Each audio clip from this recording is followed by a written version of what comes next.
everyone, my name is Natalie. Today I wanted to do a book tag, and specifically the no disclaimer book tag. I was tagged by Lucy Rutherford and I will link her channel in the description, so let's get on with the questions.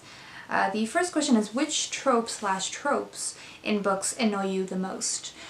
So I'm sure that there are a lot of tropes that I just can't think of, but the one that comes to mind is the new, or not necessarily new, but the very popular trend at the moment for autobiographical novels. This is something that I was unsure about how I felt about this form of writing when I first started seeing it in books, but I feel like now it has become a common thing where the book is described as autobiographical even though it's a fiction novel, and even more so when the author uses their own name as one of the characters in the book. I have very complicated feelings about this form of writing, and I'm actually planning to do a full video talking about this, so that will be coming up, so I won't say more about that, but that is definitely something that I wasn't, a form of writing that I'm not too keen on at the moment, at least. The second question is, which writers do you feel are overrated or overhyped? So two comes to mind. Ellie Smith. I have only read one of her books, so it is possible that that book doesn't reflect her style overall. But the one that I've read is Autumn by her. I read it last year, and while I liked some aspects of it and I could appreciate some of the things she did to make it a very contemporary book, I just didn't really like her style, and I didn't really see what the big fuss was about. But it might be possible that either I missed something, or it's something that you sort of appreciate more with time. So yeah, so that one I'm not sure if it's just me or it's the writing.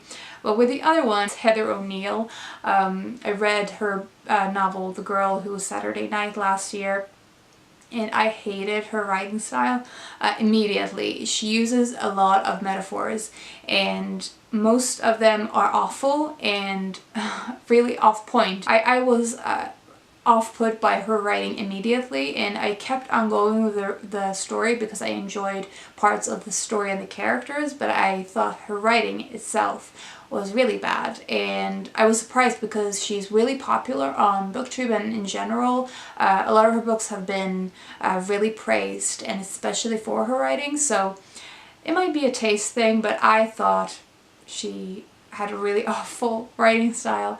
So sorry if you like her, but I just really did not. The next question is, what are your least favorite books you've read since joining BookTube? And I will mention two of them.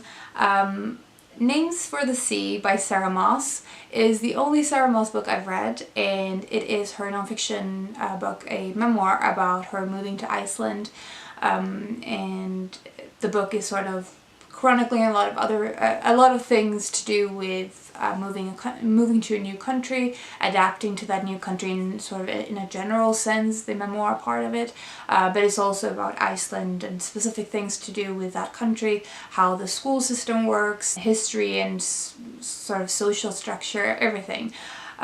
So I thought that I would love this book because I find Iceland as a country really interesting, and I was expecting to see some parallels with the Nordic countries of Scandinavia because obviously I live in Sweden, or I'm from Sweden, so I was expecting to see some parallels, and I thought that that would be really interesting, and in those aspects it was interesting to see the parallels and some of the similarities, but also some of the very big differences with Iceland because of its isolation.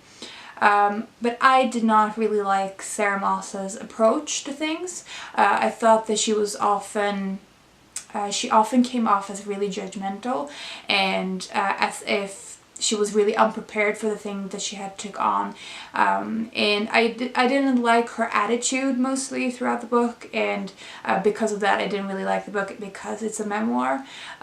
So I liked aspects of it a lot, but I didn't like the book as a whole. The second book is Pond by Claire-Louise Bennett, and this is a book that is really popular as well and has been really praised for the writing, and it's very fragmentary in the style, and I think that was my main problem, that I felt like it didn't really have a point, so I didn't really get much out of it, and that was definitely a disappointment because I was expecting to love it and I didn't. The next question is a terrible ending that ruined an otherwise quality book. This was kind of hard because mostly when I read a book, I either don't like big parts of it or like reoccurring themes running through the entire book. One I would maybe say is like that is The Third Lie by Agota Kristof.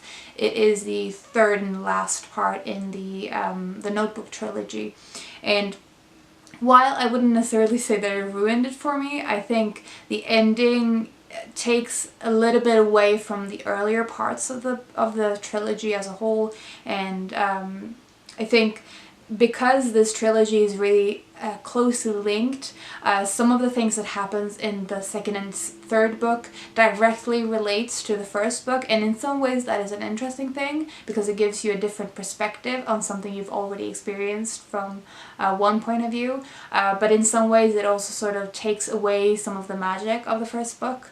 Kind of that book, but also kind of not, because I appreciate the trilogy as a whole as well.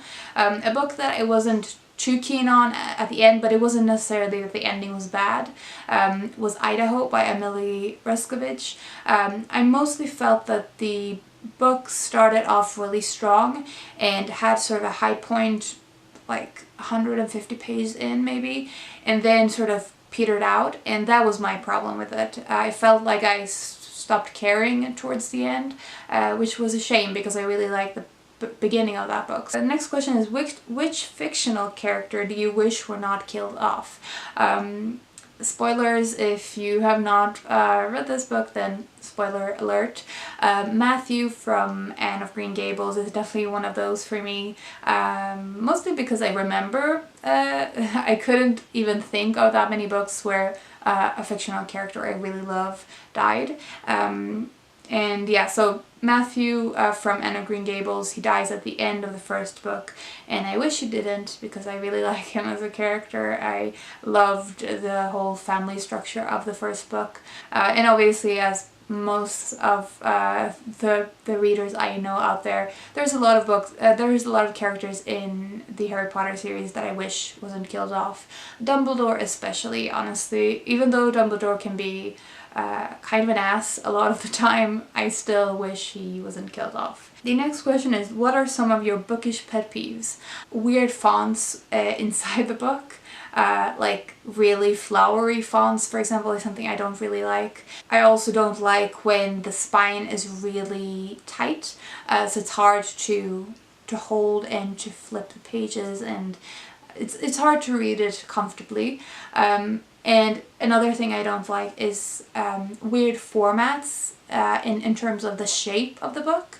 So sometimes there will be books that have this like square format and or really rectangular kind of shapes, really long or really high and narrow kind of formats, and I don't like it, again because it makes the book harder to hold and to read comfortably, and especially, I think I might have said this before, or I might have commented it on someone's channel, but I have a lot of pain in my fingers and wrists because I knit quite a lot of my free time, so I don't necessarily want to have a book that creates even more strain on my hands. So the next question is, what are some books you feel should have more recognition? First one is Kallocain by Karin Boye.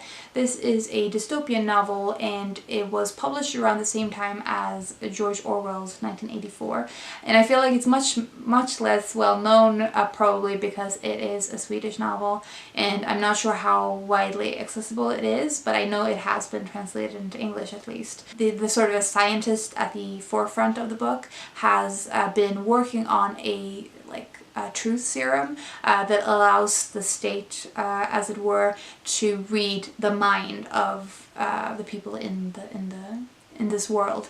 And so the idea is that there's surveillance everywhere in the society, and now even the mind is controlled by the state, or is about to be.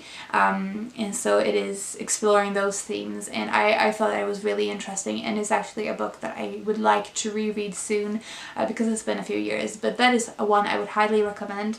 Another book that I would highly recommend is Dear Leader by Jin-Sung. This is a nonfiction book about North Korea, and it is written by a person who was quite high in the state hierarchy. So he worked quite closely with the leaders of North Korea, and because of that he has a lot of inside information about the country's structure and the way that they think and how they form the kind of information that the people living in North Korea get. So this person ended up in a dangerous situation, and he had to escape North Korea. The book partly is about him escaping North Korea and together with his friend, but also about North Korea's politics and showing a lot of the inside of the country. It's really great, and it is very informative. If you're interested at all in North Korean politics or society, this is definitely one to check out. The next question is, what are your thoughts on censorship and banning books? I don't like it. I think that censorship and banning books mostly have the opposite effect of what they're trying to accomplish. Usually when you make anything forbidden, especially when it comes to things like information, you will have a lot of people who wants to get that kind of information or do the forbidden thing even more. So I don't think it is a very efficient way of getting to something. I also don't think it's a really good policy, because discussion, I think, is much more valuable in deciding what is right and wrong, and to deal with those kind of problems is a much more beneficial way to deal with something, rather than just banning it and putting it to the side, because that doesn't mean that it doesn't exist. The last question is, who do you tag? And I will tag a few people in the description, so check there, because I have to see who has done this tag. So that was the no disclaimer book tag. I hope you enjoyed this video. But yeah, let me know if you agree with me or disagree with me in the comments, and I will talk to you soon. Bye.